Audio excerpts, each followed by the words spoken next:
የፍቅር ደብዳቤ ውድድር ይገርመኛልና አካሄዳቸዋል።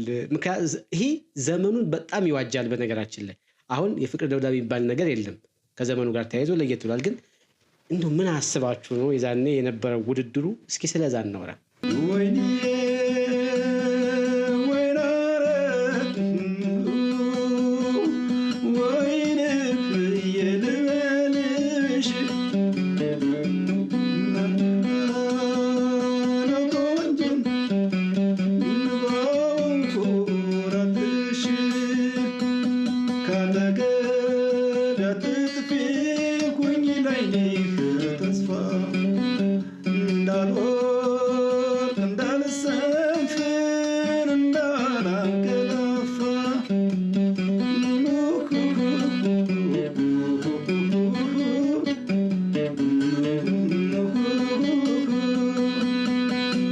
በዚህ ርዕስ ለምሳሌ ወደ 6 ወር ያክል ተወያይተናል። በአንድ ርዕስ ምክንያቱም አንዱ መቶ ፍቅር የለም ምን አግኝታችሁት ነው ከሌ አሁን ተጋባነ ብለው ወር ሳይሞላቸው ተፋቱ አይደለ? ፍቅር ቢኖርማ እንዴት ብሎ ይለያዩ ነበር? የለም ገንዘብ ነው የሚፈልግ ፍቅር መቻለ የሌለውን ይላል። ሌላው መቶ አራ እነከሌው በደህንነት ተጋብቶ እንዲሆነው ኑሮ ምናምን ብሎ የኛው እንደ ፍቅር እስከ መቃብር ምናምን እንደ ህንድ ፊልም አይነት እድሜ ልክ ይኖራል አይደል ብሎ ያቀርብልሃል ላይ ሰራሱን ሐሳብ። በዛ የተነሳ እርስ በርስ እየተወያየን ያክል ለመጨረሻ ላይ መረታታትም አልቻልንም። እሺ መረታታት አልቻልም። በይበቃል ይዘጋ ነበር። እናቴ ከመስኮት ፊት ለፊት ሆና እኛ ተይዘን ውትድርና ልንገባ በቃ የምርመራ እየተደረገልን ማለት ነው። የጤና ምርመራ እየተደረገልን በመስኮት ከማዶ ቁጭ ብላ እናቴ ታለቅስ ነበር። እና የማን እናት ይሆን ስትል የኔ ናት አልኳት። እና እሷም ደነገጠችና አወራችኝ። አየቻት ከሩቅና ምንም አላለችም። እንግዲህ ከነሱ ጋር ግንኙነት ይኖራት አይኖራት አላቅም። ነገር ግን ምንድን ያለችኝ ተነስ ፑሻፕ ስራ አለችኝ። በጣም ብዙ ፑሻፕ አሰራችኝ። ከዛ ደም ግፊቴ ሲለካ ከፍተኛ ሆነ። ከፍተኛ ሲሆን መኮንኑን ጠራችና ይሄ ልጅ ተክለ ሰውነቱ ጥሩ ቢሆንም ደም ግፊቱ ግን ትክክል አይደለም ብላ ሳየችው። እና ወስጄ እዛ መንገድ ላይ ቢወድቅ ምን ያደርግልኛል ወጭና ጣየው ምናምን አላት። እሺ እኔ ማመስግኜ ወጣሁ።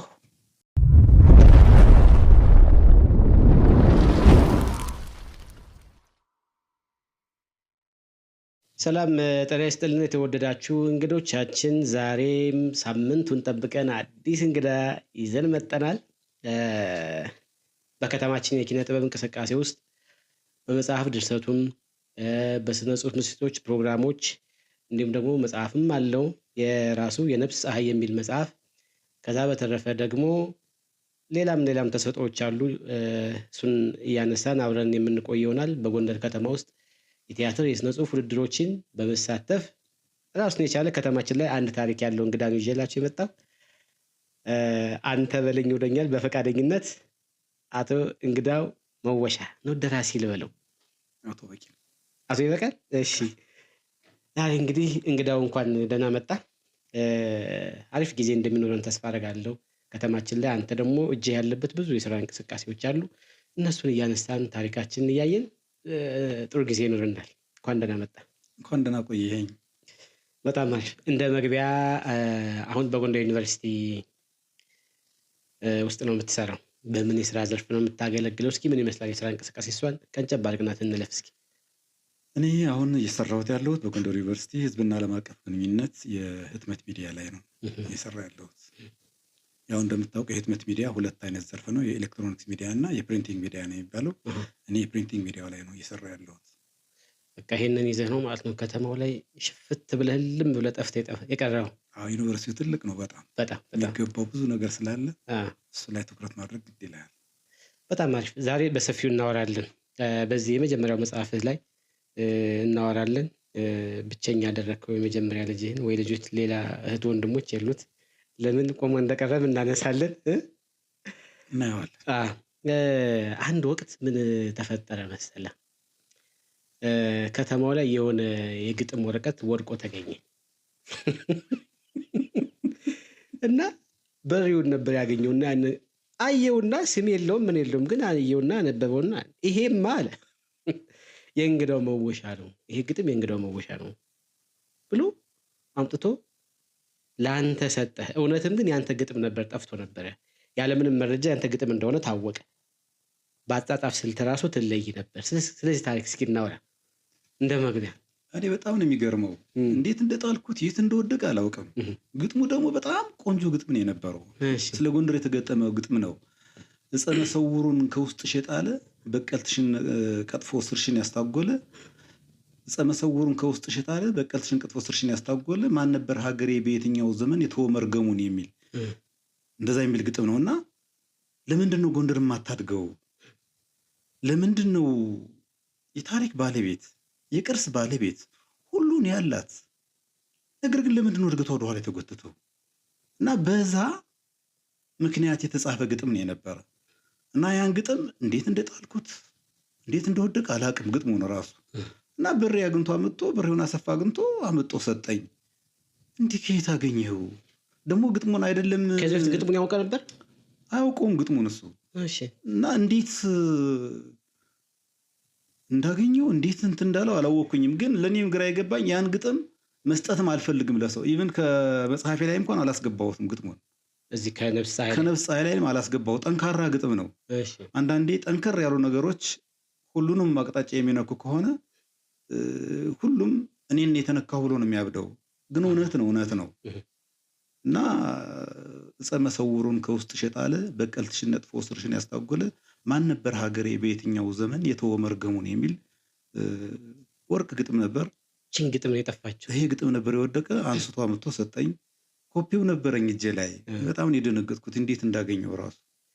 ምን ተሰማህ ግን በወቅቱ? እኔ አሁን ግጥሙ መገኘቱ ብቻ ሳይሆን እንዴት ተለየህ አንተ ራሱ? ያንተ መሆኑን በምን አይነት መንገድ አወቀውስ? አንደኛ መድረክ ላይ ሁላችንም እየወጣን አብረን እንሰራለን፣ እንለካካለን። ማን ምን እንደሆነ ያውቃል። አሁን እኔ ይቅርታ አድርግልኝ እንጂ በአፄ ቴዎድሮስ ዙሪያ ላይ የተጻፈ ጽሁፍ ባገኝ የበሪሁን ለየዋለሁ። የበሪሁንን ለየዋለሁ። ምክንያቱም በሪሁን በአፄ ቴዎድሮስ ጉዳይ ላይ መሰረታዊ የሆኑ እውነታዎችን ይዟል።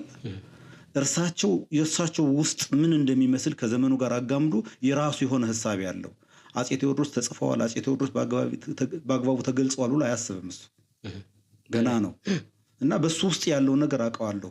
በእሳቸው ስም ለወዳጆቻቸው ደብዳቤ ፕሮግራሞቻችን ላይ ይጽፍ ነበር። የምታስታውስ ከሆነ የአቦል ዝግጅት ላይ በእሳቸው ስም ለፍቅረኞቻቸው ሴቶቻቸው ወይም ለተለያየ ሰው ለነገስታት ደብዳቤ በእሳቸው ጽፎ ያቀርብ ነበር። እሱ ሲያቀርብ የእሱ እንድምታው ሌላ ነው። በጣም እሳቸው ተገልጸዋል ተነግረዋል ብሎ አያስብም። ገና መጻፍ አለባቸው ነው። ለምን በእግሩ እየሄደ እሳቸው ጦር ሜዳ የገጠሙበትን ቦታ ሁሉ በእግሩ እየሄደ እስከ ቋራ ድረስ በእግሩ እየዞረ የተወለዱበትን ያደጉበትን ከፍ ዝቅ ብሎ ተራራ የሮጡበትን ጦርነት የገጠሙበትን ቦታ በእግሩ ተዟዙሮ አይቶታል። ለእሳቸው ከአርሶ አደሩ ጋር ከእሳቸው ቤተሰቦች ከሚባሉ ሰዎች ጋር የራሱን የሆነ ወግ አውግቷል። የራሱን የሆነ መረጃ ይዟል። የራሱን የሆነ ነገር አንስቷል። አሁን አብዛኛው ስነ ጽሁፍ በዚህ ወጣ በዚህ ገባ ብለህ መቼት ቀርጸህ በምትሰራበት ሰዓት ላይ የሚቸግረን አንዱ ትልቁ ነገር ምንድን ነው? መሰረታዊ የሆነውን ባህል፣ ድርጊቱ የተፈጸመበትን ባህል፣ ጊዜ፣ ሁነቶችን ሳናጠና እንሰራና ይቀልብናል ስራ። እሱ ይሄን ያውቀዋል። የአፄ ቴዎድሮስን እኔ የበሪሁን ስራ ከሆነ ለይቼ ማግኘት ይችላሉ። በዚህ አይነት አግባብ ነው እሱ እኔን ያውቀኝ ስለነበር ይህ ስራ የእንግዳው ነው የሚል አቋም ይዞ ወደ እኔ ይዞት የመጣ ነበር። ብዙዎቻችሁ ግን ተደንቃችሁ? እውነት ነው፣ የሚያስገርም። እኔ ራሱ ገርሞኛል። ምክንያቱም ግጥሙ ባለቤቱ ሳይታወቅ በአጻጻፍ ስልቱ ተመርተህ ይሄማ የከሌ ድርሰት ሊሆን ይችላል ብለህ አስበህ ማምጣት በጣም የሚገርም ነው።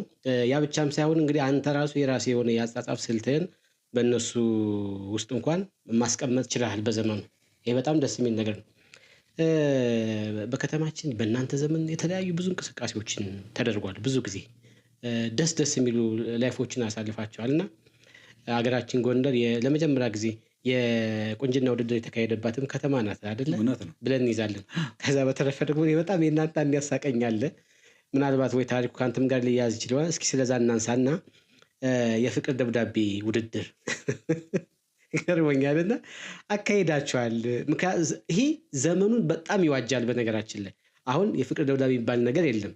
ከዘመኑ ጋር ተያይዞ ለየት ብሏል። ግን እንደው ምን አስባችሁ ነው የዛኔ የነበረው ውድድሩ? እስኪ ስለዛ እናወራ። ከፍቅር ደብዳቤው የሚቀድም የነበር ምንድን ነው? ውይይት ነበረን። ውይይቱ ዋሴ አለ፣ ግርማ ከበደ አለ፣ የተለያዩ ወንድሞች አሉና አንድ ሐሳብ ይነሳና ያ ሐሳብ ውይይት ይደረግበት። ለምሳሌ ፍቅር አለ ወይ ሐሳብ ነው ይሄ። የተወሰነው ፍቅር አለ እንጂ ለምን የሌለ ይላል። ግን ይሄን ፍቅር ከእናት ፍቅር ከሀገር ፍቅር ከተለያየ ነገር አርቀን በወንድና ሴት በኩል ያለው ፍቅር አለ ወይ የሚል ደግሞ ታጠቡታላችሁ። አዎ፣ ምክንያቱም እንትኑ ሲሰፋ አንዳንዱ ገብቶ ወደ ሃይማኖት ይገባብሃል። ማያስፈልግ ነገር ስለሚገባብህ እግዚአብሔር ፍቅር ነው ይልሃል። አዎ ፍቅር ነው፣ ምንም አያነጋግርም። በቃ ልትወያይበት አትችልም። በቃ ነገር ግን እኛ ከጾታዊ ከሆነ ነገር ጋር ብቻ አጥበን አመጣና ተወያየን። በዚህ ርዕስ ለምሳሌ ወደ 6 ወር ያክል ተወያይተናል። በአንድ ርዕስ ምክንያቱም አንዱ መቶ ፍቅር የለም ምን አግኝታችሁት ነው?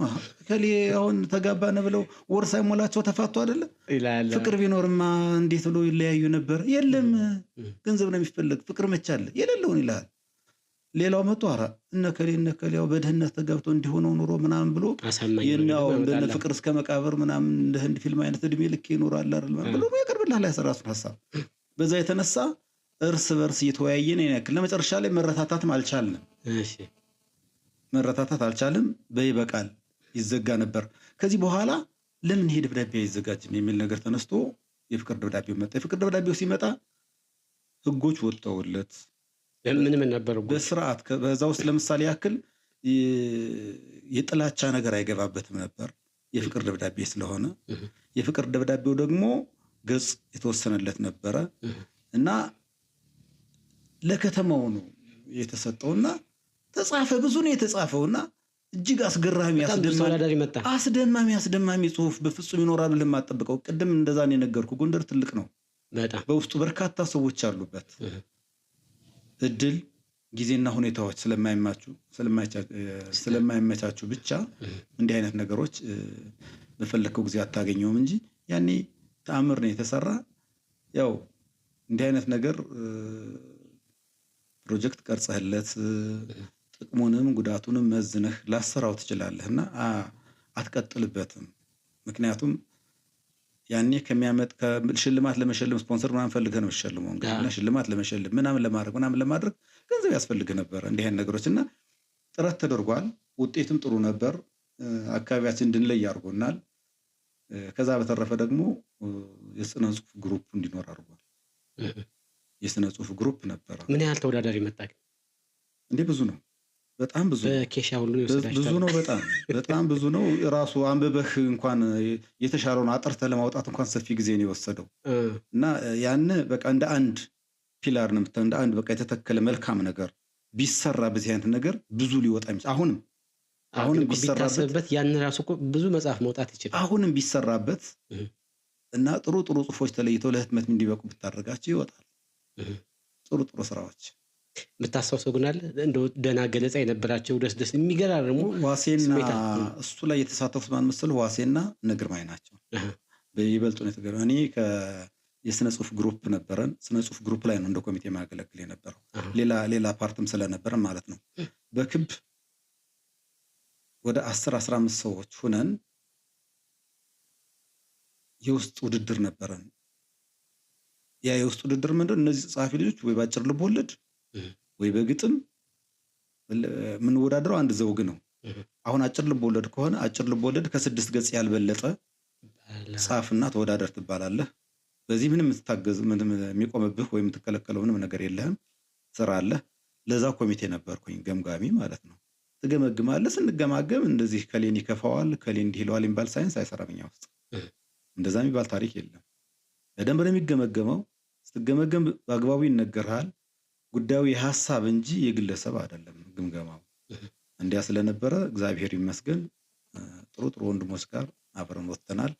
አሁንም ጠንካራ ልጆች ነው ያሉት። ጽሁፋችን ስንገመግም ትክክል ካልሆነ እንግዳው ይሄ ጽሁፍ በጣም ደካማ ነው አይደለም ለውድድር ሊቀርብ ከሰው ፊት በቃ መቅረብ የሌለበት ስራ ነው እና እንደገና ስራው ተብሎ መታዘዝበት ነው።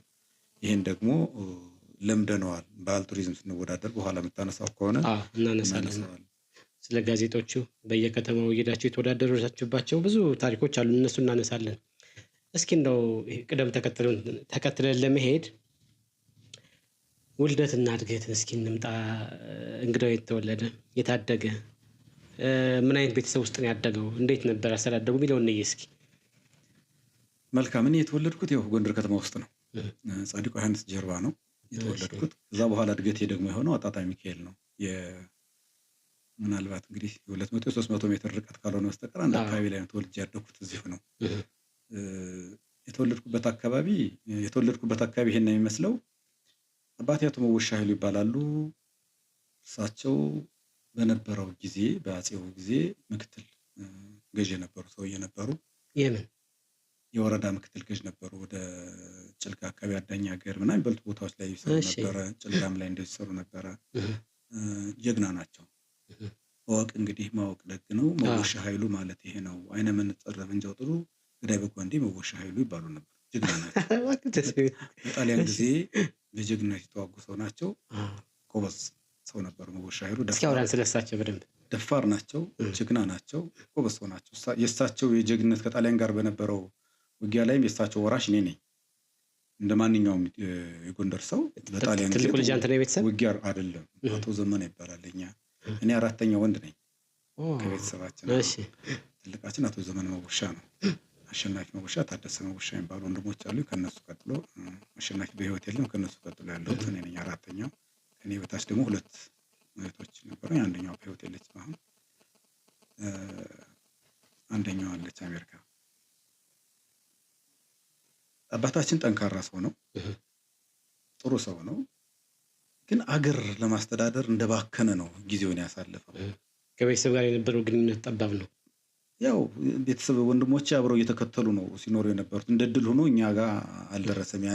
እኛም ህፃን እያለን ነው አባታችን የሞተው። እኔም ከእኔ በታች 2 እህቶች ከተወለዱ በኋላ ነው ከጭልጋ ቆይተን ነው ሲያማው እዚህ መጠን ወደዚህ የተመለስ ነውና እዛ በኋላ ነው ወደ ከተማ። ከአባቴ ይልቅ አሁን በጥንካሬ ማቃት እናቴን ነው። ምክንያቱም በልጅነቴ ነው አባታችን የሞተው። እናቴ ግን ጠንካራ ሴት ነች፣ ጀግና ሴት ናት፣ ጎበዝ። ምክንያቱም እኔ መሀል ፒያሳ ላይ ነው የተወለድነው ያደግነው እኛ እና እግራችን ዝርግ አድርገን ወደ ተለያዩ ነገሮች እንድንሄድ እድል አልሰጠችም። እንድማር፣ መልካም ሰው እንድሆን፣ በጥንካሬ የሚጠቅሙ ነገሮች እንድሰራ ነው። ያው በተሰጠህ ልክ በተደረገልህ ልክ ላትገኝ ትችላለህ። ያ ደግሞ የሁኔታዎች ከፍ ማለት ዝቅ ማለት፣ የሁኔታዎች አለመመቸት ሊሆን ይችላል እና የተማርኩት አንደኛ ደረጃ ትምህርት ቤቴን ጻድቁ ዮሐንስ ነው። ሁለተኛ ደረጃ ትምህርት ቤቴን ፋሲለደስ አጠቃላይ ሁለተኛ ደረጃ ትምህርት ቤት ነው የተማርኩት። እስኪ የትምህርት እንትንን እናንሳ። ምን አይነት ተማሪ ነበርክ? በወቅቱ የነበረው እስኪ በእናንተ ዘመን የነበረው ባህሉን አስተዳደጉን እንየው እስኪ። ያው በአስተዳደግ በኩል ካሁኑ ጋር አታገናኘውም።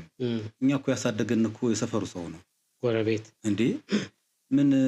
ምን ያነጋግርሃል? እዚህ ቤት ቡና ከተፈላ እኮ ተጠርተን 4 5 6 ልጅ ነው የሚኖረው። ተጠርተህ ኑ ተብለህ ተለምነህ በኪሳችን ሞልቶ ቆሎ ከሆነ አለዚያ ደግሞ ሌላም ዳቦ ከሆነ እንጀራም ከሆነ ደግሞ እንጣይ እንጀራ እኛ ኩርማን ነው የምንለው። እሱ ተቀብቶ ምን ተብሎ በስነ ስርዓት ተሰጥቶ ነውና የከለ ያሳደገው። ጥፋት ብታጠፋ እናትህ ወይም አባትህ አይቆጣም። እንዳሁኑ ልጅ እንዲህ አደረገኝ ተብሎ ስሞታ አይመጣም። እዛው ራሱ ሰውየው ቀጥቶ ይሄዳል። አልፎ ያጅም ቀጥቶ ሊሄድ ይችላል። ይሄ ትክክል አይደለም። ሃይማኖታዊም ሰዋዊ የሆነ ስነ ምግባርም ተጋፍተሃል ተብለህ ቀጥታው ነው የሚሄዱት እና አስተዳደጋችን ልዩነት አለው። የህዝብ ብዛትም ልዩነት አለው። በነገሮች ላይ የነበረህ መስፋትና መጥበብ ልዩነት አለው። አሁን ዓለም አቀፋዊነት ነው። ይሄ ዓለም በአንድ ቀረጢት ውስጥ ለማስገባት በሚደረገው ትግል ውስጥ እኛ ገቨርነር ተደርገናል። በሆነ ነገር ላይ ተይዘን ያለ ነው አሁንና ያ የለም። ያኔ በአካባቢያችን እውነት፣ በአካባቢያችን ባህል፣ በአካባቢያችን ዕውቀት ነው ያደግነው። እነዛ ሰዎች ደግሞ በዚህ ሲያሳድጉህ ሃይማኖታዊ የሆነ ምግባራቸው እጅግ በጣም ጥልቅ ነው። ዕውቀትም ነበራቸው ስለ ሃይማኖታቸው። አሁን ልዩነታችን በሃይማኖታቸው ላይ እነሱ ጥብቅ ነበሩ። እኛ ጋር አሁን አምልኮቱን ልንፈጽም እንችላለን። የግል አስተያየቴ ነው ይሄ የሚሆነው። ነገር ግን የእነሱን ያክል እምነት ነበርን ብዬ አላቅም። ምክንያቱም ሁሉም በቤተ ክርስቲያን ነው የሚማሩት። ሲያድጉ ከታች ጀምሮ ተምረው ወንዶቹ ወደ ክህነት ሂደው ነው ድቁናን ተምረው መዝሙረ ዳዊቱን ሁሉን ደግሞ ደህና መሰረት ይዘው ነው መሄዱትኝ። እንግዲህ እኛ እንዳለመታደል ለዛ አልታደል። በህይወት የሚቆጭ ነገር ምንድነው? በተለይ በመማር ላይ ግዕዝ አለማወቄ ነው። በጣም በጣም እጅግ በጣም የሚያሳዝነኝና ውስጤን የሚጎዳው ነገር ግዕዝ አይቻላል ማለት አንብቤው አላቅም፣ አጥንቼው አላቅም።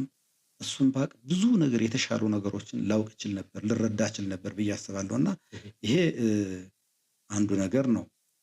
በተረፈ 12ኛ ክፍል በትምህርት ላይ መካከለኛ ተማሪ ነኝ የነበርኩት። እኔ በጣም ጎበዝም አልነበርኩም፣ ደካማም አልነበርኩም፣ መካከል ላይ የነበርኩ ተማሪ ነኝ የነበርኩት። ግን ደግሞ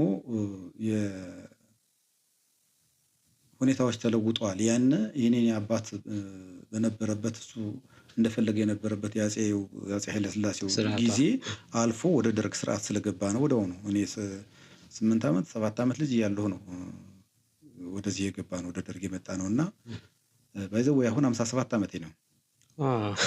ጠንከር ያልኩ ነኝ እና ትምህርቱን ከሞላ ጎደል የአቅምህን ጥረት ታደርጋለህ። የአቅሜን ነበር የጣርኩት።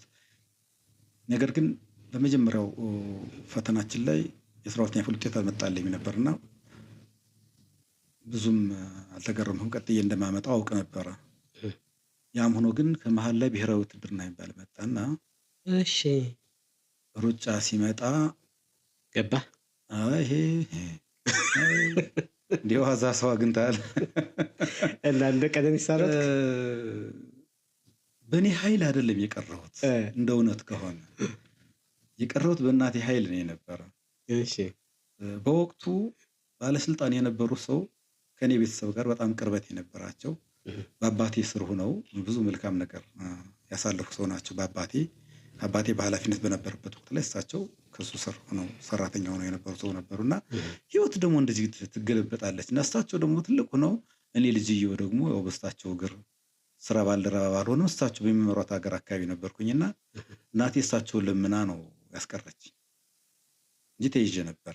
እሺ ተይዤ ነበር። እናቴ ያው ለመነች እሳቸው ከመልማዮች ጋር ግንኙነት አደረጉ።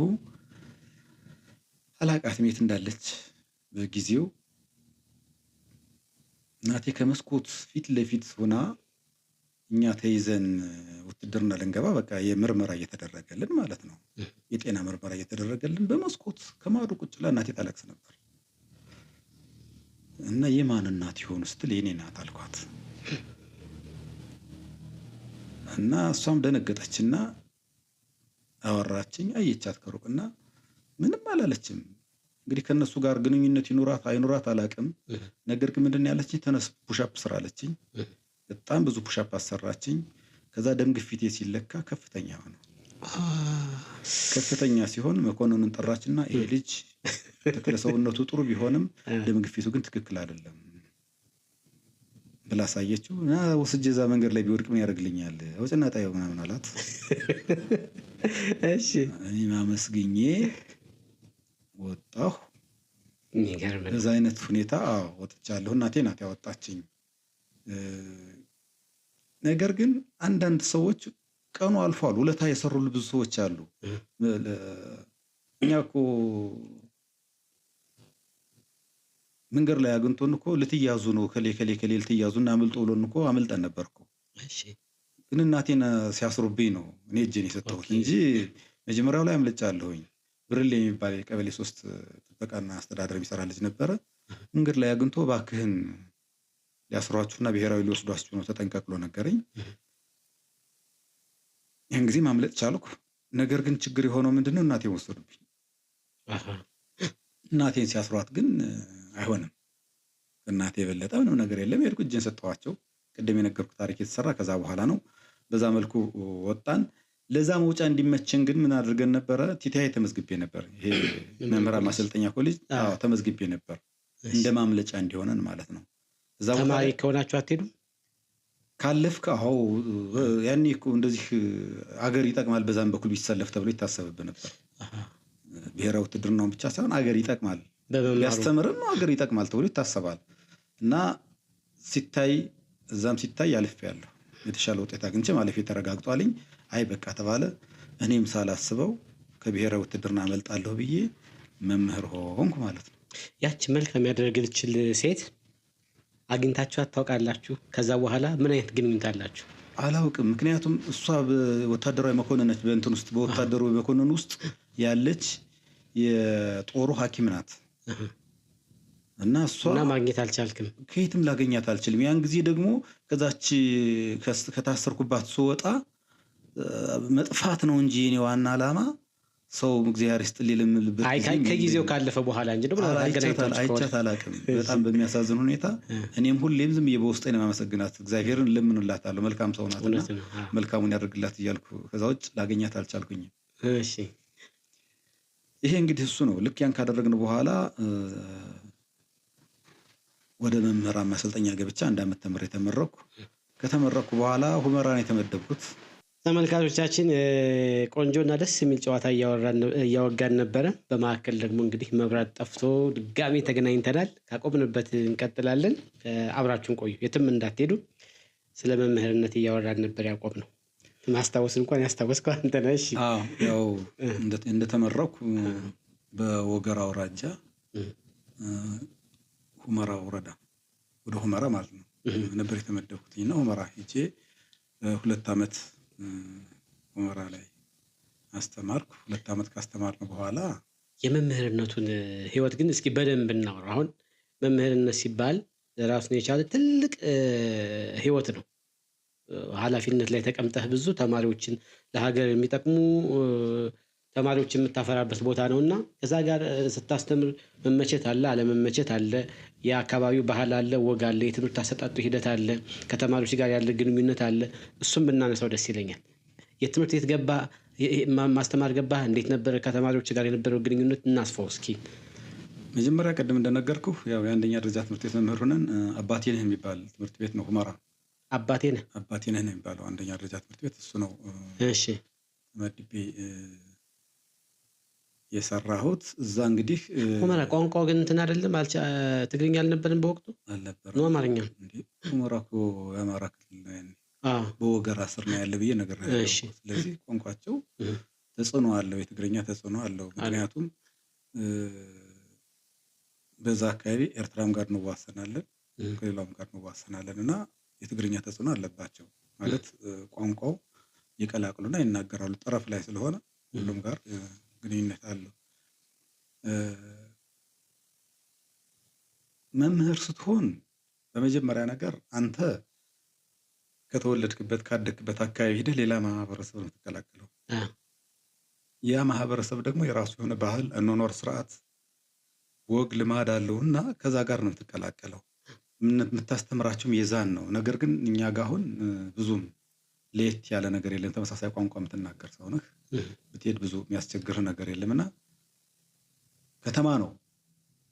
በጣም ትልቅ ከተማ ነው ሁመራ። በዛ ጊዜም ቢሆን ሰፊ ከተማ ነው። እዛ ነው የደረሰና መጓጓዣው ነው ችግር። ያው ኮምቦይ የሚባል አለ። በኮምቦይ 3-4 ቀን ሄደህ ነው እስከዚህ ሁመራ ማለት ነው።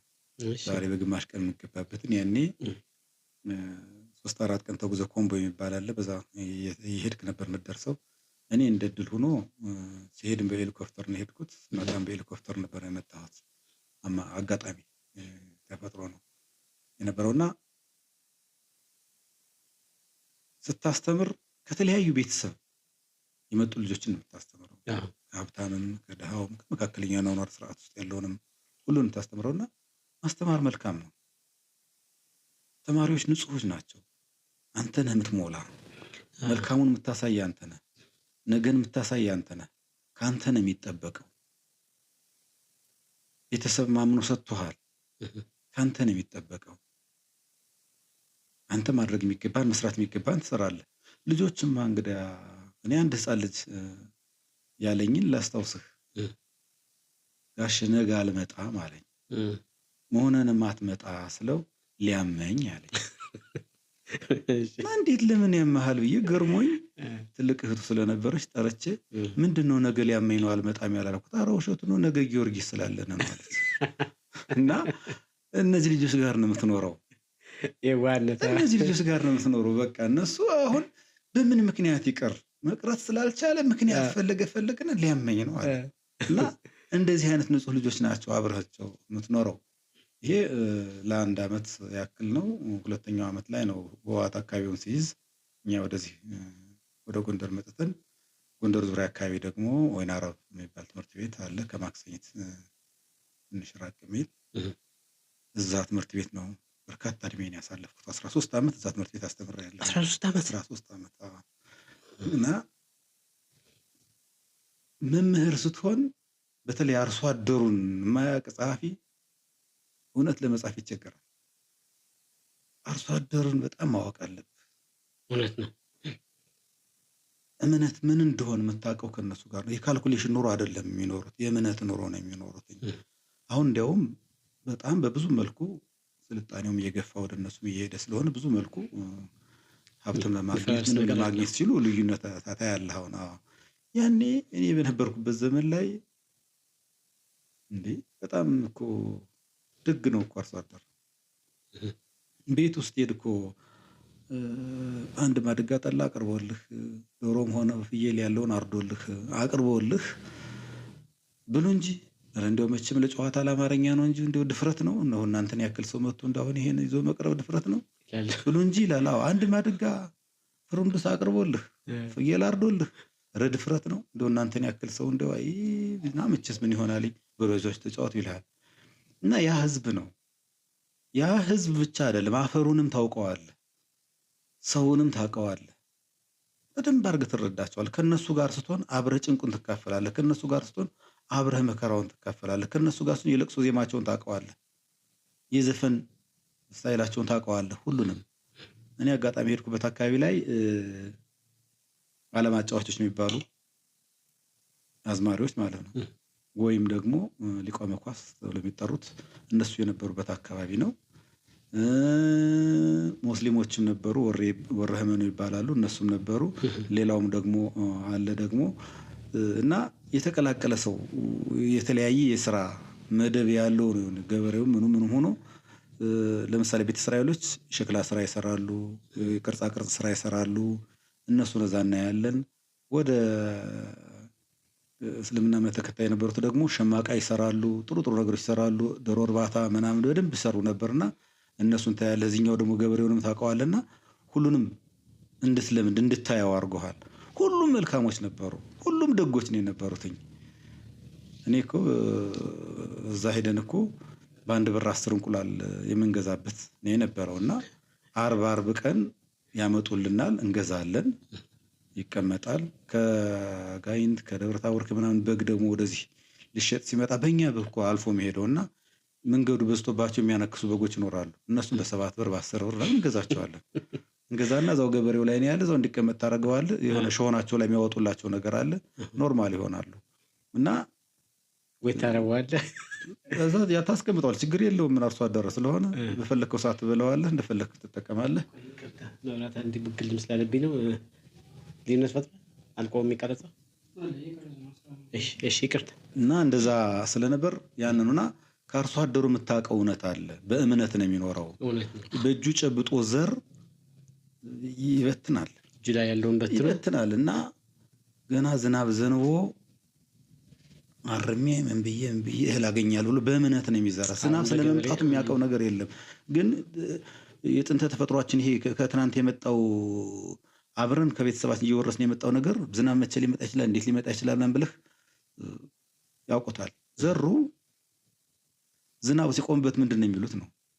እሱ ላይ ነው የሚገርምህ እኮ ወንድሜ ፈጥሮ ሊክደን ነው፣ እንዴት ነው ነገሩ? ተወሳ ዝናብ ቀረሳ። ኧረ እንዲህ ያለ መከራ እንደ ሰው ነው የሚያነጋግሩት ፈጣሪያቸው። ዝናብ በጣም ሲበዛባቸውና እንደው ከምርት ላይ ሊመታባቸው ስለሆነ እንደው አንደኛውን ቆርጦብን አይደለ? ኧረ ገና አንተ እንደው ሊያጠፋን ነው፣ እንዴት ነው ነገሩ? እንደ ሰው ነው የሚያወሩት እነሱ። ፈጣሪያቸው እንደ ሰው ነው የሚያወሩት፣ ተው እንጂ ምናምን ብለው ነው የሚያወሩት። እሱም በልካቸው ያናግራል ይሆናል። በቃ አይነሳም እግዚአብሔር ምን ነስቶ ስለማያውቅ እኛ ስለምንቸኩል ካልሆነ በስተቀር እሱ ነስቶ አያውቅም፣ ተሳስቶ አያውቅም። እንዳያ ስለሆነ ነውና አርሶ አደሩ ላይ እውነትን ታገኛለህ፣ ተፈጥሮን ታገኛለህ፣ አብሮ መኖርን ታገኛለህ፣ ተካፍሎ መብላትን ታገኛለህ። ስለዚህ ከዛ ቆይተህ ለመጻፍ ከዛ ቆይተህ የተሰጠች ትንሽ ነገር ካለች አበዝተህ ለመስራት መልካም ነውና አርሶ አደር ላይ ብዙ መልካም ነገር ነው ያገኘሁኝ እኔ። እውነት ነው በጣም እንደውም ጠለቅ አድርገህ ትኩረት ሰጠህ ከአየኸው የእነሱን ህይወት በሙሉ አሁን ወደ ከተማ ኮፒ አድርገህ የምታየው በቃ አሁን ህይወትን ለመምራት ትክክለኛው የተፈጥሮ የህይወት ዘዬ ያለው ከእነሱ ጋር ነው እንዳልከው። እስኪ አሁን ደግሞ ወደ ኪነ ጥበቡ እንምጣና ያ የስነ ጽሁፍ ስሜት መቼ ተጀመረ? ማንን አይቶ ተጀመረ? ወደ ንባቡስ እንዴት ተገባ? በምን ምክንያት ነው ወደዚህ ውስጥ የገባው? ንባብ ያው ስናድግ ጀምሮ ነው ማነበው። እንዴት መጣ ማንን ተከተልክ ብሎ ነገር የለም። ምክንያቱም እኛ ላይብራሪም ጥጋችን የነበረው የጎንደር ቤተ መጻሕፍት ፋሲል ግንብ ውስጥ የነበርኩ የዛኔ የመጀመሪያ ፋሲል ግንብ ውስጥ የነበርና እኔ እኮ ፍቅር እስከ መቃብር የሚል መጽሐፍ ያነበብኩት 8ኛ ክፍል ላይ ሆኜ ነው። እሺ።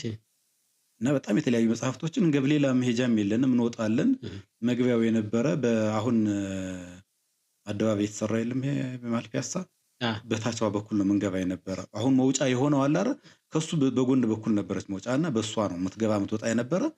ብዙ አንባቢ የለም። እንደ ልባችን እንገባለን። መጽሐፍ ሞልቷል። እንደ ልባችን እናነብ ነበርና አንጨነቅም ነበርና በብዛት ነው የምናነበው የነበረኛ። ክረምት 2 መጽሐፍ 3 መጽሐፍ አንብበን እርስ በርስ ታሪኩን እንነጋገር ነበርና እንደዛ ነው የነበረ ጥጋችን የነበረ። የስነ ጽሁፉ ግን እኔ ወደ ስነ ጽሁፉ የገባሁት በመምህር ጎይቶም ኃይሌ ነው። እሺ። መምህር ጎይቶም 10ኛ ክፍል እያለን ስነ ግጥም ጽፋችሁ አምጡ ብሎ አዘዘ። እኔ ስነ ግጥም ጽፌ አላውቅም፣ ነገር ግን ግጥም አነባለሁ እና ርዕሱንም አልረሳውም እስክሞት። ድንጋይ ላይ ነው። ድንጋይ በሚል እስኪ ጻፉ ተባለ። ድንጋይ ላይ ብቻ ጻፉ ተባለ። ምን አልኩ? ርዕስማ ተሰጠህ እኮ ድንጋይ። ግን ያንን ከያዝን በኋላ እኔ የድንጋይን ጠቀሜታ ለቤት መስሪያ እንደሚያገለግል ለአካባቢ መስሪያ እንደሚያገለግልም ጽፌ ቀረብኩኝ እና ጋሻየው ያው መምህር ጎይቶምን ጋሻ ነው የምንለው። ጋሻየው ካየው በኋላ ቆንጆ ግጥም ነው በርታ፣ በጣም ጥሩ ነህ፣ በቃ ጀግና ምናምን አለኝ። አሁን ጀግና ነህ ተባልኩ። በቃ ከዛ ማንበብ ጀመርኩኝና መጻፍ ጀመርኩ። የዕለት አንዳንድ እንቅስቃሴዎች መጻፍ ጀመርኩኝ። ከዛ በኋላ የታላላቅ ገጣሚያንን ጽሁፍ ማንበብ ጀመርኩኝ። እንዴት ነው ግጥም የሚጽፉት? እንዴት ነው የሚያደርጉት? አሁን ብዙ ሰው የማያውቀው አንድ ጸሐፊ ያለ ወንድያሊ የሚባል ነው። ወንድያሊ የሚባል ገጣሚ ያለ ወፌ ቆመች የሚል መጽሐፍ ያለው። እሺ። በጣም ወርቅ ገጣሚ ነው። የሚገርምህ ነገር ብዙ ሰው መጽሐፉ የለችው ወፌ ቆመች የምትል መጽሐፍ ነች እና እኔ የሚገርም ጸሐፊ ነው። ከዛ የትላልቆችንም የነጸጋዬንም የትላልቆች ደራሲያንን እየፈለኩ ብቻ አነበብኩ። የነ ሙላቱ በቃ አሉ የሚባሉትን በሙሉ ፈልጌ ለማንበብ ሞከርኩ። ቤቴም አሉ በብዛትና ከዛ በኋላ አንዳንድ የተደሰትኩባቸው ነገሮች ነበሩ። የቋንቋ አመራረጣቸው፣ የቃላት አመራረጣቸው ከኛ አሁን ካለው ትውልድ በጣም የተለየና የራቁ ናቸው እና ከነሱ አንዳንድ ነገሮችን ቅድም በሪሁን ያገኘው ግጥም እንዲለይ ያደረገውም የቃላት አጠቃቀሜ ላይ ነው። እኔ ግጥሞችን ስጽፍ በግጥሞች ውስጥ በተቻለ መጠን ጥሩ ቃላት እንዲኖሩባቸው፣ በተለይ የውድድር ጽሁፎች ከሆኑ ቢያንስ አዳዲስ ብዬ የማስባቸውን ከግዕዝ ወደ አማርኛ የሚመለሱ ግን አብረው ከግጥሙ ጋር ሊሄዱ የሚችሉት ቃላትን ፈልጌ አስገባ ነበር ለውድድር የሚያገለግሉት ጽሁፎች ላይ። እነዛ ነገሮች በብዛት ተጠቀም ስለነበር ለመለየት የኔዎች ጽሁፎች ይመቹ ነበርና እነዛን አብረህ እየጨመርክ እነሱም እያነበብኩኝ ነው ወደ ግጥሙ ስራ እየገባሁ ግን የኔ ጥሩነቱ ምንድነው? ጽሁፍ አልጥልም። ያችን ጽሁፍ ጽፌ ነው የተያዝኩ እንጂ እኔ እንደው ጽሁፍ አልጥልም። የሆነች አካባቢ ላይ አስቀምጠዋለሁ ወይም በደብተር ገለብጠዋለሁ። በኋላ ቆይቼ ግጥሙን ሳየው ግጥሙን ጥሩ ሆኖ እያለ ወይም ሐሳቧ ጥሩ ሆና የሳሳ ግጥም ሆኖ አገኘዋለሁ። ድክመቱን ታያለህ። እና ከዛ በኋላ የቃላት ለውጥ አድርገህ ሐሳቡን ግን ታጎላውና ምክንያቱም ግጥሞችን በመሰራበት ሰዓት ላይ አንተ የነበርክበት ስሜት ያየኸውና እንድትጽፍ ያስገደደህ ነገር አለ።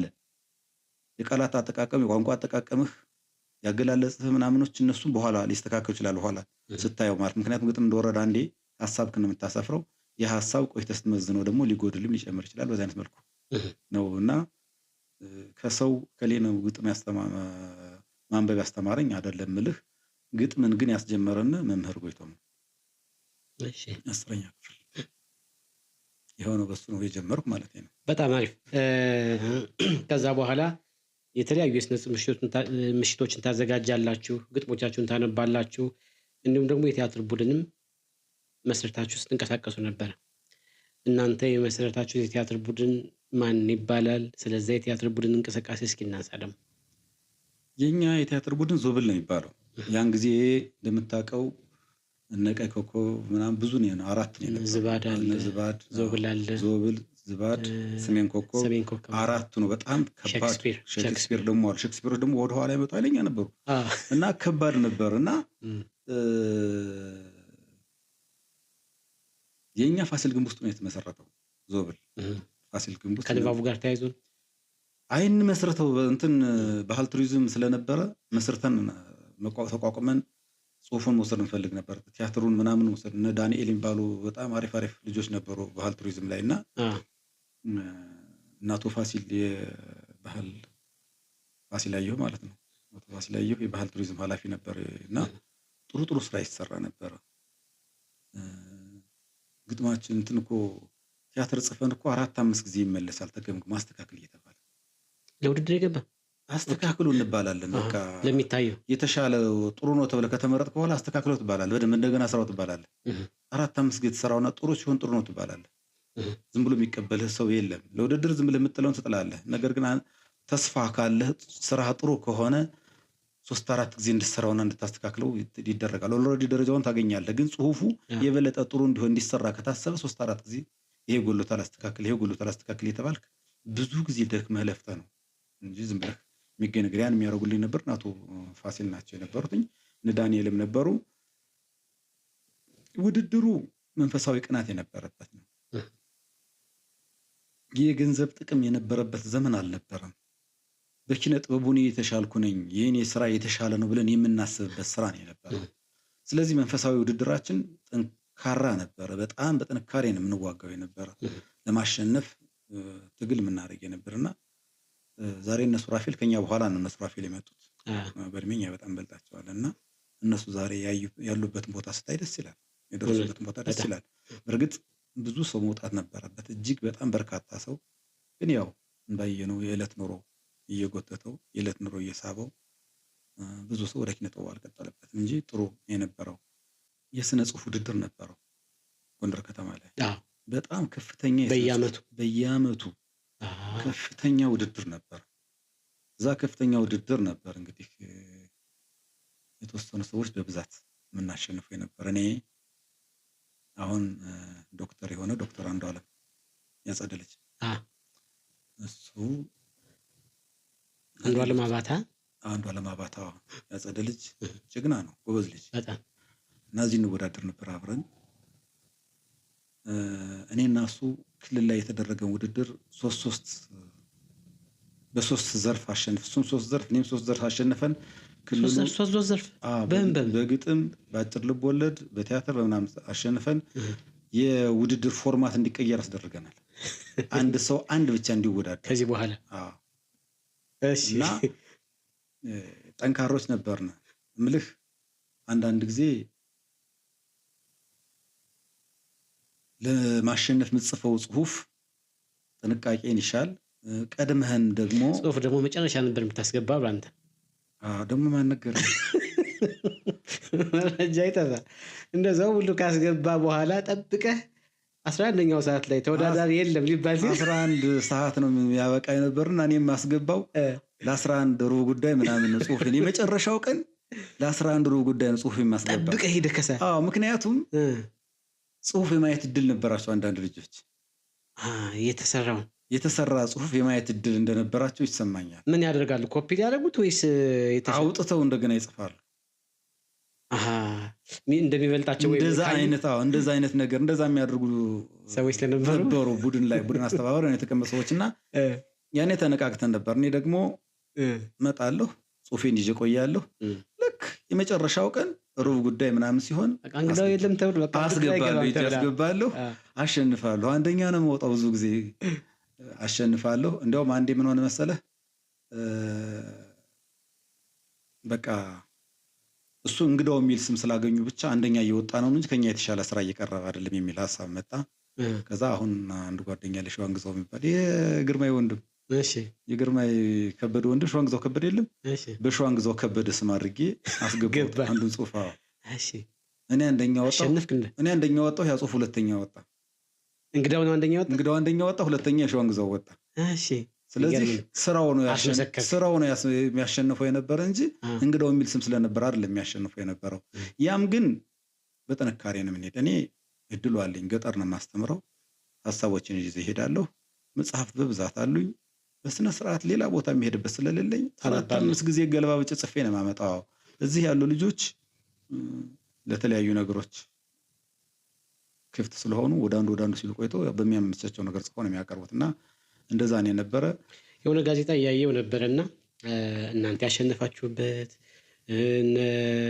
በቃ ብዙ ሰው በቃ የጎንደር የነበረውን የቲያትር እንቅስቃሴ እያየው ነበር። ጋዜጣ ላይ ወጥቷል፣ መጽሔት ላይ ወጥቷል። እንዲሁም ደግሞ መቅረዝ የሚል መጽሐፍ ላይም ይታተማል ስራዎች። ስለነዛ እስኪ እናንሳ። ያኔ ያው ውድድር ይደረጋል። ተወዳድረህ ካሸነፍክ በኋላ በጋዜጦች ላይ እነማን በየትኛው ካታጎሪ አንደኛ እንደወጡ በስዕል አለ፣ ስነ ጽሁፍ፣ ከስነ ጽሁፍ በዘርፎች ውስጥ አጭር ልብ ወለድ አለ፣ ቲያትር አለ፣ ስነ ግጥም አለ።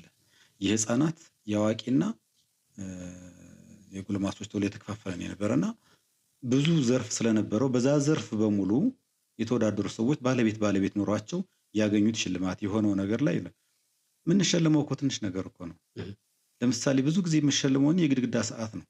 አንደኛ ወጥቼ የምሸልመው የግድግዳ ሰዓት ነው። በኋላ ላይ ነው እንደው ስሙ ዝም ነው ሞራው 300 ብር ምናምን አንድ ጊዜ ተሸልመናል እንጂ እንደዛ እኮ ብር ስለሌለ ዝም ብለህ ብቻ ነው። ትልቁ ነገር አንደኛ መባል ሊመስል የለም።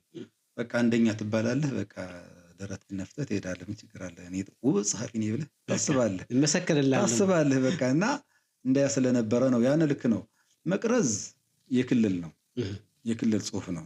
ክልል ምንድነው ያደረገው? በየዞኑ በየዘርፉ ከአንድ እስከ ሶስት የወጡ ሰዎችን ይወስዱና ክልል ይወዳደራሉ። እና የኔ ተወዳዳሪዎች የነበሩ አብድረህማን ጀማል የሚባል ከወሎ፣ ከሰሜን ሸዋ ደግሞ አንድ ልጅ፣ እኔ እዚህ እኔና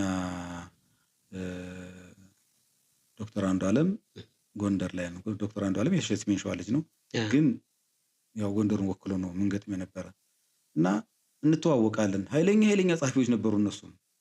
እና እኔ ስጽፍ የነዛን የወሎ ልጅ የሰሜን ሸዋ ልጆች ማሸነፍ አለብኝ ብዬ አስቤ ነው። ጎንደር ማሸነፍ አለበትኝ እነዛ ልጆች ብዬ አስቤ ጭምር ነው የምሰራ የነበረው። ውጤታችንም ጥሩ ነው የነበረው።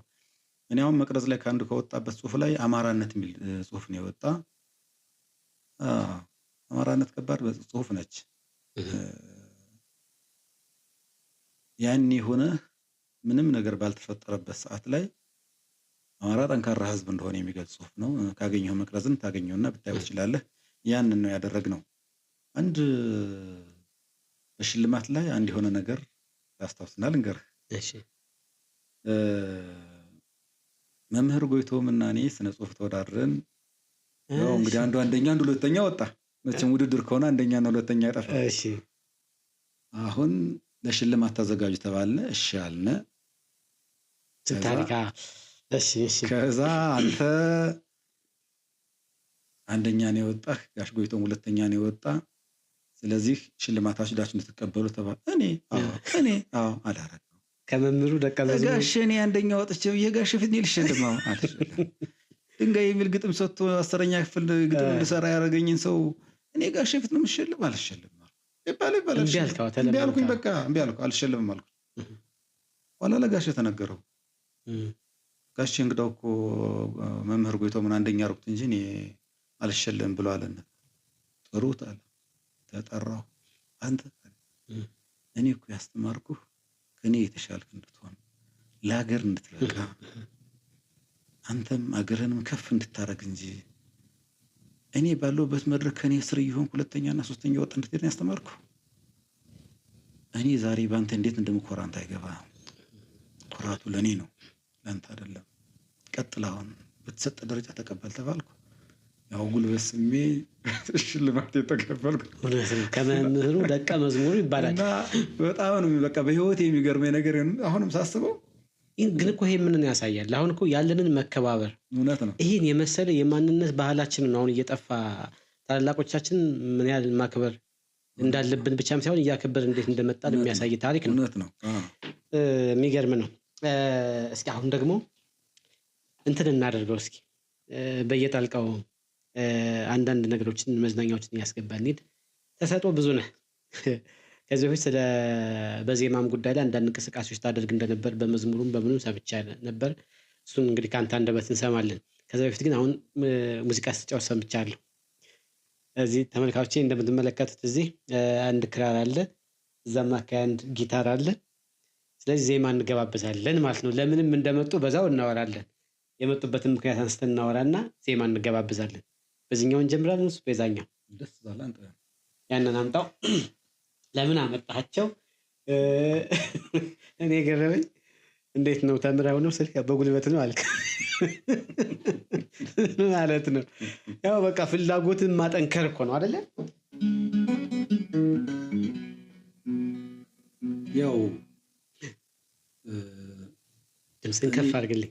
እኔ የወጣሁት ኖርማሊ ያው ቤተሰባችን በሙሉ ካህን ነው እና ግን እኔ ወደ ዜማ እሳባለሁ።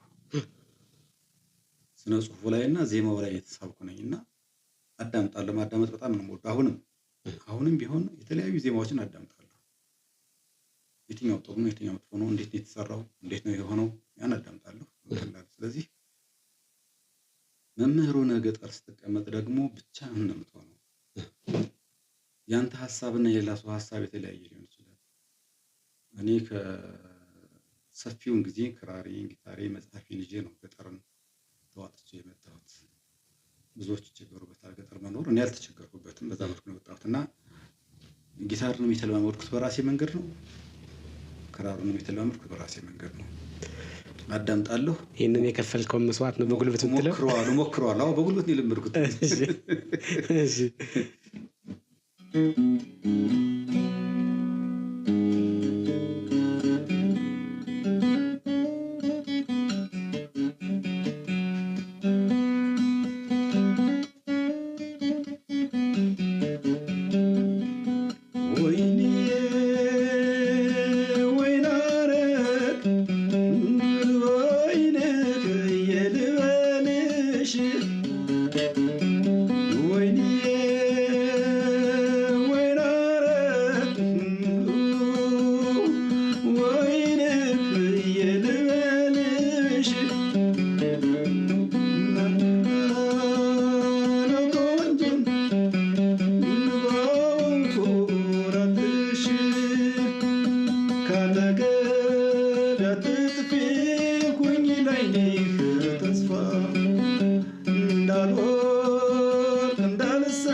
እንዲህ እናደርጋለን አንዳንድ ቀን። የሚገርም ነው። ደስ ይላል የእውነት። የማን ነው ዜማ? ይሄ መስፍን አበበ ነው። የመስፍን አበበ ነው። ይህን የመስፍን አበበ ዜማ ያው ከልጅነት ጀምሬ ነው የማዳምጠው። አንተ ምናልባት አልደረስክም እንጂ ፒያሳ አምባዬ ድምፁ የሚባል ሙዚቃ ቤት ነበር። እሺ አሁን ሴንትራል ሆቴል ከተከፈተበት መደዳ ላይ ሴንትራል ሆቴል ፒያሳ። እሺ እዛ አካባቢ እንትን ሰገነት የሚባል ሙዚቃ ቤት ነበር። ሰገነት የሚባለው ሙዚቃ ቤት የአምባዬ ድምፁ ሙዚቃ ቤት ነው። ኦኬ ስሙ ተቀይሮ ነው? አዎ በደርግ ተይዞ የተረሸነ ሰው ይመስለኛል። እና የእሱ ሙዚቃ ቤት ነበርና ድሮ መስፍን አበበ ምናምን ይለቀቃል። ስለዚህ የታች ቁጭ ብልና ታዳምጣለህ። እንዳሁኑ ሪከርደር የለም፣ ሞባይል የለም፣ ምን የለም። ሁሉ እዚህ ጋር መሸምጠጥ ነው። ዝም ብለህ ትይዛታለህ፣ ታደርጋዛች ያዳመጥከውን ትይዛለህ። እንደውም ከመስፍን ጋር የተገናኘ አንድ ነገር ልንገርህ። እሺ ገጠር መምህር ሆኜ እያስተማርኩ እያለ ቅዳሜ ቀን ለገበያ እንመጣለን። ገበያ መጥተን ዕቃ ገዛዝተን ምን ብለን ተመልሰን ወደ ገጠር እንሄዳለን እና ያን ቀን ዕቃ ገዝቶ የመውሰድ የኔ ተራ ነበር። በየተራ የምትገዙት? በየተራ ነው የምንገዛው እና አንዱ ሳምንት አንዱ መምህር፣ አንዱ ሳምንት አንዱ መምህር እየመጣ ከባላገሩ ጋር ከአርሶ አደሩ ጋር መጥተህ እቃውን ገዝተህ የሚያስፈልጉ እቃዎች ገዝተህ ትሄዳለህ። እና መምህር በጣም ነው የሚከበር። እቃውን ይጭኑልናል እነሱ። አብረህ መምጣት እቃውን መርጠህ የመግዛት ጉዳይ ካልሆነ በስተቀር እነሱም ሊያመጡ የሚወስዱት እነሱ ናቸው። አንተ የምትሸከመው ነገር የለህም። በአህያ ተጭኖ መሄድ ስለሆነ ችግር የለውም። እና አንድ ጊዜ እቃ ገዝቼ ጨርሼ ለእነሱ አስረክበን ልንሄድ ስንል ከአዲስ አበባ ጎንደር የሚገባ አውቶቡስ መጥቶ ቀጥ ይላል። ያ መኪና ማንን ዘፈን ይዘፍናል? መስፍን አበበ። አዲስ ካሴት ሰምቼው አላውቅም። ለባለ ሀገር ንብረቱን ሁሉ አስረከብኩኝና እኔ ዘልዬ መኪና ጥልቅ ምን ታረግ? ኧረ በቃ ጎንደር ተከትዮ መጣሁ በራሱ።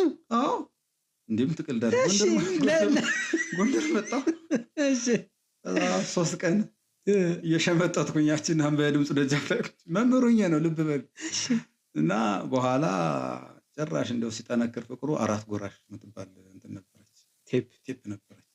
እሷ ተገዛችና በካሴት ማዳመጥ ተጀመረ። ቆይ ግን 3 ቀን ቆይተህ ወዲያው ተመለስክ? 3 ቀን ቆይቼ ሄድኩኝ። ምክንያቱም ተማሪ 3 ቀን እኮ ልጆች ሸፍነውልኝ ነው እንጂ ክፍት ነው የሚሆነው። ቴፕ ገዝተህ የተመለስክ? አይ ቴፕ እንኳን ቤት ነው የተገዛ። እዚሁ ቤት ነው ማስቀመጠው። እዛ ብትወስደው ኤሌክትሪክ ስለሌለ አልጠቀምበትም። ቅዳሜና እሑድ ስመጣ ግን እዚች በትራሴ አድርጌ ያችን ጨቆን እያረክ መሸምጠጥ ነበርና እንደዛ ነው የመስፍን አበበን ከህይወቴ ጋር የተቀላቀለ ነው። እኔ በጣም ነው የምወደው መስፍንን በጣም። እንደገናም ተጠቃሚ ሆኜበታለሁ። አልተጎዳሁኝ። እኔ ገጠር ላይ ብዙ ጊዜ እንትን አለለም ማሲንቆ በዚህ ማታ ሳልፋል። ማሲንቆ አለኝ ቤት አሁን ግን አልችልም። ገና ነኝ፣ ሰነፍ ነኝ። እሱ ነው ወይ ሰነፍ ነኝ እንዴ? ምንም ማናውቃለን አይደል? እንዳንተ ሁሉ እየሞከርክ። እሺ እኔ እኮ በብዛት ነው የተሰጠኝ። ቅድም ያልከኝ እግዚአብሔር ለእኔ ያልሰጠኝ ምንም ነገር የለም። የራሴ ስንፍና ብቻ ነው። በራሴ ስንፍና ነው ብዙ ነገር ያስቀረው እንጂ ለእኔ ብዙ ነው የተሰጠኝ።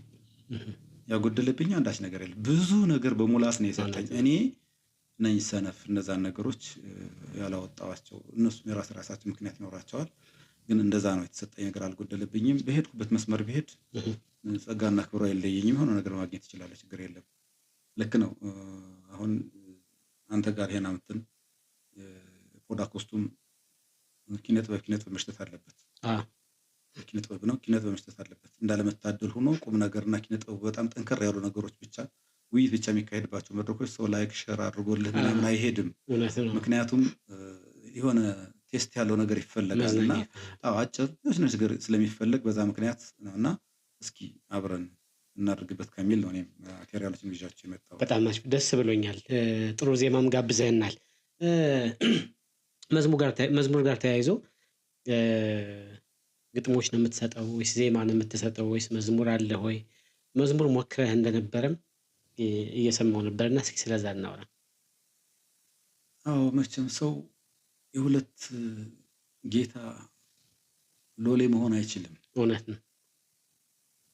መዝሙር አሉኝ፣ ሰርቻለሁ። ብዙ መዝሙር 1፣ 5፣ 6 ካሴት መዝሙሮች ሰርቻ አስቀምጫቸዋለሁ። ኧረ እባክህ! ግን 5፣ 6 አልበም የሚሆኑ አሉኝ። ግን ትልቁ ችግር ምንድነው? ከዓለም ጋር ቁጭ ብዬ ዘፈን እየዘፈንኩ ስለ መዝሙር ማውራት ምንም አይጠቅምም። መውጣት አለብኝ ከዚህ ከሙዚቃ ማዳመጥ ከምን ወጣት መሄድ አለብን። ስለተሰጠኝ ነው የሰራኋቸው እነዛን ነገሮች። እግዚአብሔር ያጎደለብኝ ነገር ስለሌለ ስለተሰጠኝ ነው ያወጣኋቸው። እና እንደገናም ቅድም እንደነገርኩኝ ዜማ በጣም እወዳለሁ። ዘፈንም ቢሆን በቃ ጆሮ የሚዜማ ከሆነ አዳምጣለሁ ቁጭ ብዬ። ይሄን ወደ መንፈሳዊ ጉዳይ ስትወስዶ ትክክል አይደለም። የስጋ ስራ የተገለጸ ነው። ጥል ማርት ዘፋኝነት ነው የሚል መጽሐፍ አውቀዋለሁ በደንብ አድርጌ። እና ግን አሁን ጥቅስ ከተለያየ አንጻር ደግሞ አስፍተው ትርጓሜው እንደዚህ ለማለት ተፈልጎ አይደለም ብለው ደግሞ የሚከራከሩም አሉ። ይሁን እኔ በገባኝ መልኩ ግን ለራሴ ዘፋኝ ሆነህ የቤተ ክርስቲያንን ማገልገል ከባድ ነው። ዝም ብለህ በቅንነቱና ውስጥ መግባት ይለያያል እንጂ አሉኝ ዜማ አለኝ። ከእኔ እንዲያውም ካሉኝ ዜማዎች ውስጥ አንዱ አሁን ካሴት ላይ ወጥቷል። ሪያቆስ የሚባል በሰማይ ነፍሱን የማረው ልጅ የሞተ ልጅ አለ፣ ዲያቆን ሪያቆስ። እሱ አንዱን ዜማ ስጠኝና ልዘምረው አለኝ። ፈቀድኩለት። እሱ ይዞት ሲሄድ ደግሞ ያን ዜማ ደግሞ አዘዝ አካባቢ የነበረች ልጅ አብራት ካሴት ያወጣች ልጅ ወድጄዋለሁና እባክህ ዜማ ስጠኝ አለችው። እሱ ፈቀደላት። መቶ ለእኔ ነግሮኛል። ስጠኝ ስላለችኝ ሰጥቻታለሁ። እንዳይከፋል እንዴ ለምን እግዚአብሔር የሚመሰገንበት ይመሰገንበት ነው። ትመሰገን ዘንድ ነው ያወጣሁትኝ አልኩትና ሰጠሁት። ድንግል ሆይ የሚል መዝሙር ነው። ማንሽ ዘማሪዋ መዝሙር እኔ እሷን ዜማውን እናስታውሰው። ዜማውን ማስታወስ እችላለሁ። ድንግል ሆይ ድንግል ሆይ ድንግል ሆይ እንባሽ የፈሰሰው በአደባባይ እንደምን አያማልድን እንደምን አይታይ እንደምን አይታይ። ይሄ ዜማ ነው። ይሄን ልጅ ታወጣዋለች። እርግጥ ነው ዜማና ግጥሞች አሉኝ። አሁንም ቢሆን ስቀመጥ እሰራለሁ፣ አስቀምጣቸዋለሁ። እኔም እንዲህ አይነቱ ነገር ወጥቼ ሜይቢ ነገሮች ከተስተካከሉ ቢዘመሩ ወይም ሌሎች እንዲዘመሯቸው የማድረግ ስራ እሰራለሁ። ለታዋቂ ሰዎች የሰጠኸዋል መዝሙር እንዲዘመሩ? ለማንም ሰጥቼ አላውቅም። ግን አሁን ተሰርቶ ቁጭ ብለዋል ወደ 5 ወደ 6 የሚሆን። ዜማው ማለት ግጥምና ዜማው እንዳለ ራፉ ተሰርቶ ተቀምጧል። ቀጥታ እየተዘመሩ መውጣት ራሴ ሰርቼ ያ መቀናበር ምናምን ያስፈልጋቸዋል። እሱም ወደ ሌላ ሲሄዱ ራሴ ያስፈልጋቸዋል። መጀመሪያ ያወጣሁት መዝሙር የድሆች አዛኝ የሚል መዝሙር ነው። የድሆች አዛኝ መከታ አንተ ነህ፣ እኔን ደስ ይበለኝ እልል ልበልልህ። ቤዛ ለሆንክለት ለዚህ ፍጡር የተቸነከርከው ሳይል ቅር፣ እንደምን ይሳነኝ ላንተ ማደር፣ ብርታቴ ይሄው ነው አንተን ማክበር። እልል ንልልታ ነጋሪት ይጎሰም ከበሮ ይመታ፣ የድሆች አዛኝ ፈጣሪ ጌታ የሚል ነው የነበር። የመጀመሪያው መዝሙር ይህችን የነበር። ከዛ በኋላ አሁን ያው እያወጣሁ አስቀምጠዋል። የተቀረጸ ስለሚቀመጥ አስቀምጠዋለሁ። አስፈላጊ ሆነ ጊዜ። ለምን ግን ለሌሎች መስጠት አልፈለግ? ቅድም ነግሬሃለሁ። የራሴ ስንፍና ካልሆነ በስተቀር እኔ ተሰጥቶኛል። የኔ ስንፍና ነው። አይ አንደኛ አንተ ወደ እግዚአብሔርም ይመሰገንበታል፣ ወደ መዝሙሩ ዓለምም ትገባለህ። ተነሳሽነትም እኮ እንዲኖር ያደርጋል። ለምን ደብቀህ ታስቀምጣቸዋለህ? አሁን ልክ አይደለም ብዬ አስባለሁ እኔ። እውነት ነው። እንደ ሰው ስታስበው ልክ ነው። እንደ መንፈሳዊ ሰው ሆነህ ደግሞ ነገሮች ስታስብ ቤተክርስቲያኗን አስበህ ቤተክርስቲያኗ ማንነት አስበህ እኔ ያለሁበት ሁኔታ አስቤ ለዕለት ጉርስ ጥድፍ የሚል ከአንዱም እያልኩ ሙሉ ሰው በዛ ገብቼ እኔ ለሰው መስጠት ይቻላል፣ ችግር የለውም። ራሴ ሰርቼ ለማቅረብ ግን እኔ አሁን ብቁ ነኝ ብዬ አላስብም። የእግዚአብሔርን ስም የእመቤቴን ስም ጠርቼ እየዘመርኩ ቆም ሰው ነኝ ብዬ አላስብም። በእኔ እምነት ድፍረት ደግሞ ጥሩ አይደለም። ቤተክርስቲያን ላይ የፈለኩ ልሳሳት በሌላ መልኩ፣ እዛ ቦታ ላይ ግን ድፍረት አልፈልግም። ምክንያቱም ሰዎች እየተዳፈሯት ነው ቤተክርስቲያን ከሚገባው በላይ። ትክክል አይደለም። እግዚአብሔር ጉልበት አለው በጣም እና እኔ ደግሞ ያን አውቃለሁ። እውነት ነው። ያደኩት ጎንደር ላይ ነው። አባቶቻችን እግር ነው ያደግነ። ስለዚህ አውቀዋለሁ። ድፍረት እንዳይሆንብኝ ነው እንጂ ሌላ ነገር አይደለም። የሆነ ወዳጅ ሰዎች ግን አሁን እንደው በዚህ አጋጣሚ ተመልካቾቼ እያያችሁት ነው። እንግዳው መወሻት በግጥሞቹና በተለያዩ የኪነ ጥበብ ይዘቶች ነበር የምናውቀው እና ይህን ጭምጭምታን የምሰማ ነበረ። እንደምታዩት የመዝሙር ዜማዎችና ግጥሞችን ይሰራል እና እዚህ ጋር ተያይዞ ግን ሰዎች እንደው መምጣት ቢፈልጉ ከአንተ አይተው እንዴት ነው? አንተ ፈቃደኛ ነው ወይ? ያናግሩ ቢፈልጉ ከአንተ ጋር መስራት ቢፈልግ ሰው ይመጣ እንሰጣቸዋለን። ይስሩ። ምን ችግር አለ? ሲጀመር ምን መሰለህ፣ እኔ ዜማና ግጥሙ ሳወጣውም ገንዘብ አገኝበታለሁ ብዬ አልሰራሁትም። እውነት። እሺ አሁን ቅድም ነግሬሃለሁ። በእኛ ዘመን የነበረው የኪነ ጥበብ ሰው ገንዘብ አገኛል ብሎ አስቦ አያውቅም። ኪነ ጥበብ በኪነ ጥበብነቱ ስራ መሰራት የሚገባው መሰራት ነው የምንሄደው። ልክ ነው። ለፍተሃል፣ ደክመሃል፣ ገንዘብ ማግኘት አለብህ። ይሄ ምንም የሚያነጋግር ነገር አይደለም። ነገር ግን መቅደም የሚገባው መቅደም ነበረበት እና ከመጣ ሰው እናስተናግደዋለን። የበለጠ ቢያመሰግን የበለጠ መልካም ቢሆን ምን ችግር አለው? ችግር እኮ የለውም። መልካም ማድረግ ነው ያለብህ። መልካም ብታደርግ ወደ ልጆችን የሚያልፍ መልካምነት። ግን ደግሞ ተያይዞ ከአንተ ጋር መቼ እንጠብቅ? አሁን ይህን ነገር እንደው በቅርብ የምናየ ነው ወይንስ እንደው እውነት እንዳልከው መንፈሳዊ ሰው አይቸኩልም? ለፈጣሪ ካለ ክብርና ለቤተክርስቲያኗ ካለ ክብር አንጻር ነገሮች ቀስ ብለው ተረጋግተው አንተ ነፃ ስትሆን ልታደርገው ትችላለህ በሚለው እናያዘው። አይ እኔ መዝሙሩን ደፍሬ አሁን እንዳደርጋለሁ አሁን አይሆንም እኮ ቆያል። እሱ ራሱ እንደወሰነው እንደፈቀደው ነው እንጂ እኔ ማችን ደፍሬ አደርጋለሁ አይደለም። እግዚአብሔር እንደፈቀደ ይሆናል። ራሱ እንደፈቀደ። በጣም ደስ ይላል። እንዲህ ያልነ አሁን ወደ መጽሐፍት ልንመጣ ነው። የነፍስ ፀሐይ የሚል አንድያ የሆነ ልጅ አለ። እህት ወንድሞች የሉትም። ተመልካች ይመስላል ሀሳቡ። ለምንድን ነው ብቻውን እስከ 2010 8 ዓመት ሆኖ ከታተመ ማለት ነው። በአንድ መግቢያ ግጥም እንጀምርና ስለ መጽሐፉ እንዴት ተጻፈ ወደሚለው እንሄዳለን። 2007 ለ1991 የተጻፈ 2007 ለ1991 ዓመተ ምህረቱ የጻፈው ግጥም አለ። እኔ እረዳዋለሁ። እስኪ እንደው ለምንድን ነው የጻፈ ያን ግጥም? ግጥሙን እንስማውና ወደ እንትኑ እንምጣ እስኪ።